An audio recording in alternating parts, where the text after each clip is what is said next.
In this video, I'm going to show you how to not print double-sided in Bluebeam. Now, the first thing you want to do, you want to go to the top left and click on File, and then click on Print down here at the bottom, or you could do this by pressing Ctrl+P on your keyboard as well.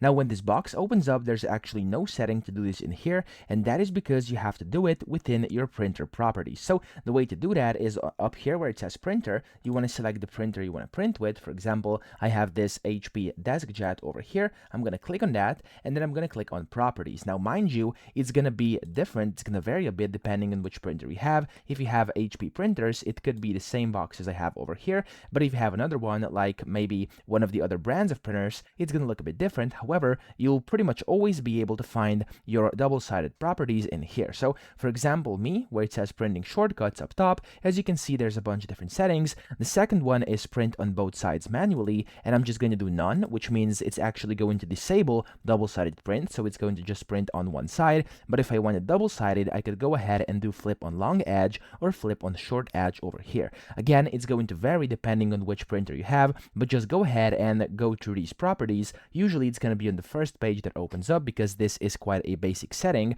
and then just go ahead and turn that off. Usually it's going to say just like one-sided print or maybe off or something like that. Just make sure it's on one-sided or off, so the double-sided is off, and then just go ahead and hit OK over here, and you can go ahead and print from here, and it's going to basically not print double-sided, and it's going to only print one-sided. So that's how to do it. I hope this video helped you out. If it did, please subscribe to the channel and help me out as well.